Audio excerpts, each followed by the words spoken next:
Good evening friends. இன்றைக்கி வந்து நம்ம என்ன பார்க்க போகிறோன்னா வந்து செமிஃபைனல்ஸ் யாருக்குன்னு பார்த்தீங்கன்னா உமன்ஸ் ஏஷியா கப்பில் செமிஃபைனல்ஸ் இந்தியா வர்சஸ் பங்களாதேஷ்.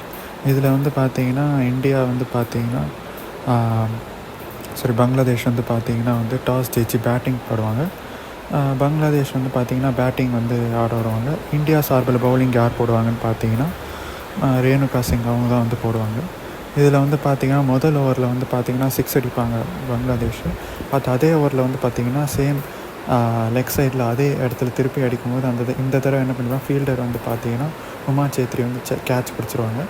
இதனால் வந்து பார்த்திங்கன்னா ஃபஸ்ட் ஓவரில் வந்து பார்த்திங்கன்னா அது வந்து பார்த்திங்கன்னா ஒரு விக்கெட் இழந்து ஸ்கோர் வந்து பார்த்திங்கன்னா 8 for 1 மாதிரி இருப்பாங்க. 7 for 1 8 for 1 அந்த மாதிரி இருப்பாங்க. பட் அதுக்கப்புறம் வந்து பார்த்திங்கன்னா வந்து கொஞ்சம் ரன்ஸ் ஸ்கோர் பண்ணுவாங்க. பட் ஆனால் வந்து பார்த்திங்கன்னா பவர் பிளேயில் வந்து பார்த்திங்கன்னா ரேணுகா சிங் வந்து நல்லா வந்து போட்டிருப்பாங்க.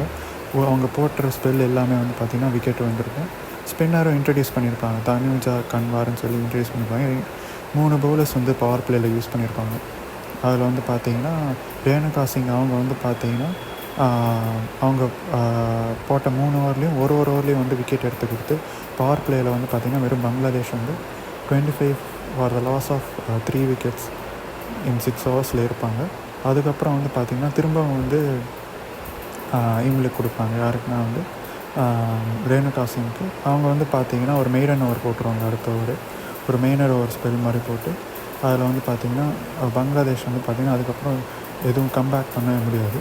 அதுக்கப்புறம் வந்து பார்த்திங்கன்னா கேப்டன் வந்து யாருன்னு பார்த்திங்கன்னா பங்களாதேஷ் பொறுத்தளவுக்கு நிகர் ஜோட்டி. அவங்க தான் வந்து பார்த்திங்கன்னா பேஷண்ட்டாக ஆடிட்டு இருப்பாங்க. ஒரு பக்கம் விக்கெட் போய்ட்டுருக்கும்போது பேஷண்ட்டான ஒரு இன்னிங்ஸ் ஆடிட்டு இருப்பாங்க.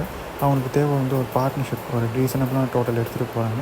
பட் ஆனால் வந்து பார்த்திங்கன்னா அவங்களுக்கு வந்து அது கிடைக்காது. ஆப்போசிட்ஸில் இருக்கிற பேட்ஸ்மேன் வந்து பார்த்திங்கன்னா அவுட் ஆகிடுவாங்க. இதனால் வந்து பார்த்திங்கன்னா பூஜா வஸ்திரக்கார் வந்து அட்டாக் வருவாங்க பவுலிங்க்கு. அவங்களும் வந்து பார்த்திங்கன்னா ஒரு பங்களாதேஷ் பிளேயரோட விக்கெட் எடுத்துருவாங்க. அதனால் அதில் வந்து பார்த்திங்கன்னா ராதா யாதவ் அவங்க ஒரு விக்கெட் எடுப்பாங்க. அவங்க வந்து பார்த்திங்கன்னா போல்ட் ஆகிடுவாங்க ஒரு பங்களாதேஷ் பேட்ஸ்மேன். இதனால் வந்து பார்த்திங்கன்னா 30 for 4 இருப்பாங்க. இதனால் வந்து பார்த்திங்கன்னா டாட் பால் ப்ரெஷர் அதிகமாக போட்டு சிங்கிள்ஸும் வந்து எடுக்க முடியாத மாதிரி ஆகிடும். ஒரு ஓவருக்கு வந்து பார்த்திங்கன்னா மேக்ஸிமம் 1-2 ரன் தான் வந்து most of the balls dot பால்ஸில் தான் போகுது. ஸோ அதனால் வந்து பார்த்திங்கன்னா அவங்க 50 ரீச் பண்ணுறதுக்கே வந்து பார்த்திங்கன்னா வந்து கிட்டத்தட்ட 15-16th ஓவர் தான் போவாங்க. அதுக்குள்ளே தான் வந்து பார்த்திங்கன்னா வந்து 2 குவிக் விக்கெட்ஸ் வந்து லூஸ் பண்ணுவாங்க. ஒரு ஸ்டம்பிங் மூலயமா, இன்னொன்று வந்து ஒரு கேட்ச் மூலயமா. பூஜா வஸ்திரக்கார் வந்து ஒரு கேட்ச் ஃபாஸ்ட் பவுலிங்கில் ஒரு கேட்ச் விட்டுவாங்க. ஸ்பின்னர் வந்து பார்த்திங்கன்னா ஒரு இறங்கி வந்து அடிக்கலான்னு பார்க்கும்போது ஸ்டம்பிங் ஆகிடுவாங்க. இதனால் வந்து பார்த்திங்கன்னா இப்போ இருக்கிறதே 4 ஓவர், அதில் வந்து அடிச்சாகணுன்ற கட்டாயத்தில் இருந்தாங்க. அப்போ வந்து பார்த்திங்கன்னா ஒரு குட்டி பார்ட்னர்ஷிப் வந்து பில்ட் ஆச்சு. யாருக்குன்னா வந்து நிகர் ஜோட்டிக்கும் அப்புறம் ஷோர்னா அவங்களுக்கும் வந்து பார்த்திங்கன்னா கிடச்சிது. இதில் வந்து கடைசி 2 ஓவர் தான் வந்து பார்த்திங்கன்னா யூட்டிலைஸ் பண்ண முடிஞ்சது, அவங்களால அடிக்க முடிஞ்சது. இதனால் வந்து பார்த்திங்கன்னா பூஜா வஸ்திரக்கார் ஓவரில் தான் வந்து டார்கெட் பண்ணாங்க. அதில் வந்து பார்த்திங்கன்னா 13 ரன்ஸ் வந்து வரும். ஒரு நோபால் வேறு வந்து போடுவாங்க. ஆக்சுவலாக வைட் டெலிவரி, பட் ரொம்ப வைடாக போய்டும். அதை பிச்சை தாண்டி கிராஸில் போய் போனதுன்னா நோ பால் ஆகிடும். அதை கேபிட்டலைஸ் பண்ணி ஒரு 4 அடிப்பாங்க. அதுக்கப்புறம் வந்து பார்த்திங்கன்னா ராதா யாதவ் ஓவர்லேயும் கொஞ்சம் ரன்ஸ் போகும். ஸோ கிட்டத்தட்ட வந்து பார்த்திங்கன்னா 22 ரன்ஸ் வந்து 2 ஓவர்ஸ் போயிருக்கும். ஃபைனல் ஓவர் வந்து பார்த்திங்கன்னா ராதா யாதவ் போடுவாங்க.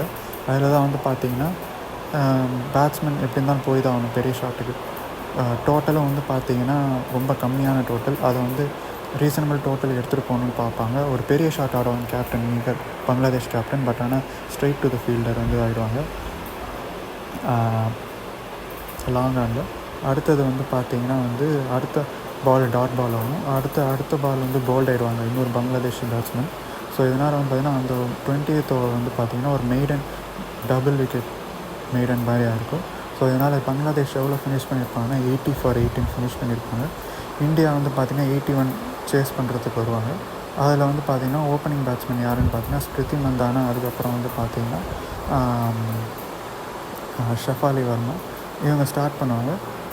முதல் ஓவரில் வந்து பார்த்திங்கன்னா சூப்பராக ஒரு கவர் டிரைவ் வச்சுருப்பாங்க.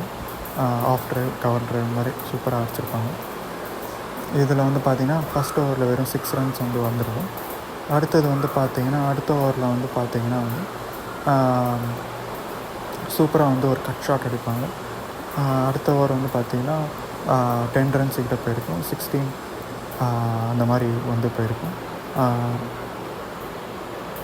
இதனால் பார்த்திங்கன்னா இந்தியா பார்த்திங்கன்னா அவங்களோட ரன் ரேட் இதை வந்து குறைக்காமல் ஜஸ்ட்டு ப்ரெஸ் பண்ணிகிட்டே இருப்பாங்க. இதனால் வந்து பார்த்திங்கன்னா ஸ்பின்னர்ஸ் வந்து கொண்டு ஃபாஸ்ட் பவுலிங் இதை கொண்டு வருவாங்க. அதில் வந்து பார்த்திங்கன்னா ரீசனபாக பவுலிங் போட்டுறது யாருன்னு பார்த்திங்கன்னா ஜஹன்னாரான்னு சொல்லி அவங்க வந்து பார்த்திங்கன்னா ஒரு டாட் பால்ஸ் வந்து போடுவாங்க. ஸ்மிருதி மந்தானா வந்து பார்த்திங்கன்னா கொஞ்சம் சைலண்ட்டாக வைப்பாங்க. பட் ஆனால் வந்து பார்த்தீங்கன்னா ஒன் ஸ்பின்னர் வந்ததுக்கப்புறம் வந்து பார்த்திங்கன்னா ஷெஃபாலி வர்மாவும் ஸ்மிருதி மந்தானும் அட்டாக்கிங் போவாங்க. மோஸ்ட்டாக வந்து பார்த்திங்கன்னா ஸ்மிருதி மந்தானா அதை டாமினேட் பண்ணாங்க பேட்டிங்கில். ஒரு நல்லா ஸ்வீப் ஷாட்டில் ஒரு பவுண்ட்ரிஸ், அதுக்கப்புறம் வந்து பார்த்திங்கன்னா ஆஃப் சைடில் நல்லா ஷாட்ஸ் ஆடுவாங்க. அதுக்கப்புறம் கார் ட்ரைவ்ஸ், அப்புறம் வந்துட்டு இன்சைட் அவுட் ஷாட்ஸ்லாம் நல்லா ஆடுவாங்க. அப்புறம் லேட் கட்ஸ்லாம் மாதிரி ஆடுவாங்க. அது மட்டும் இல்லாமல் ஸ்ட்ரைக்ஸும் நல்லா ரொட்டேட் பண்ணி ஷெஃபாலி வர்மாவும் வந்து பார்த்திங்கன்னா ஒரு 2-3 ஷாட் அடிப்பாங்க அவங்களுடைய இதுக்கு. இதில் வந்து பார்த்திங்கன்னா 2-3 சான்ஸ் வந்து வரும். ஒரு 2-3 சான்ஸ் கேட்ச் விக்கெட்டுக்கான சான்சஸ் வரும் பங்களாதேஷ் பொறுத்தளவுக்கு. இதில் வந்து பார்த்திங்கன்னா ஒரு full toss, wide full toss மாதிரி போடுவாங்க ஜஹன்னாரா, பங்களாதேஷ் பவுலர். அதில் வந்து பார்த்திங்கன்னா ஸ்மிருதி மந்தானா அடிச்சிருப்பாங்க ஃபுல் டாஸு. பட் ஒரு நல்ல கேட்ச் பிடிச்சிருப்பாங்க. பட் ஆனால் வந்து பார்த்திங்கன்னா நோ பால், ஒரு பெரிய நோ பால் வந்து பவுலர் போட்டதுனால அது கிடையாது. அதனால் வந்து பார்த்திங்கன்னா விக்கெட் வந்து கிடைக்காது. அதுக்கப்புறம் ஸ்பின்னர்ஸ் வந்து பார்த்திங்கன்னா ரபையா அவங்க தான் வந்து பங்களாதேஷுடைய கீ பவுலர்னு சொல்லலாம். ரபையா அவங்க ஓவரில் வந்து பார்த்திங்கன்னா ஒரு கேட்சிங் சான்ஸ் கிடச்சிது. ஷெஃபாலி வர்மா வந்து பார்த்திங்கன்னா கொஞ்சம் பெரிய ஷாட்டுக்கான முயற்சியில் ரொம்ப நேரமாக ஈடுபட்டிருப்பாங்க. அதில் அடிக்கும் போது ஒரு பெரிய ஷாட் லாங் ஆன் கிட்ட போகும்போது கேட்ச், ஈஸியான கேட்ச், பட் ஆனால் அதை ட்ராப் பண்ணிவிடுவாங்க. இதனால் வந்து பார்த்திங்கன்னா கிடச்ச சான்ஸை விட்டுருவாங்க. ஸ்மிருதி மந்தானா வந்து பார்த்திங்கன்னா அவங்க வந்து மேட்சை வந்து 3-4 அடித்து அவங்களோட 50யும் ரீச் பண்ணிவிடுவாங்க. இதனால் வந்து பார்த்திங்கன்னா மேட்சையும் வந்து அவங்க ஜெயிச்சு கொடுத்துருவாங்க.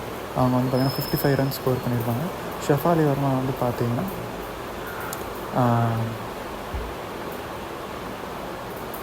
24 ரன்ஸ் மாதிரி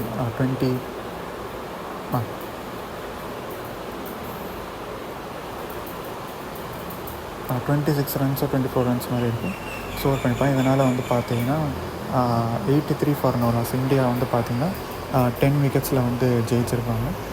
அதனால் அவங்க வந்து பார்த்திங்கன்னா ஃபைனல்ஸ்க்கு வந்து போகிறாங்க. இந்த மேட்ச் பொறுத்தளவு பார்த்திங்கன்னா இந்தியா வந்து செமையாக பவுலிங் போட்டிருக்காங்கன்னு சொல்லலாம்.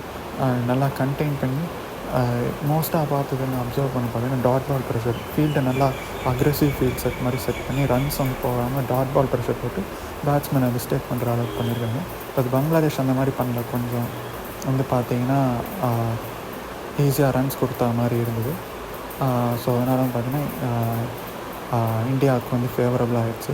ஸோ இந்தியா வந்து பார்த்திங்கன்னா ஃபைனல்ஸ்குள்ளே போகிறாங்க விமென்ஸ் ஏஷியா கப்பில். ஸோ இதுதான் வந்து இந்த மேட்ச்க்கான ரிவ்யூ. தேங்க்யூ.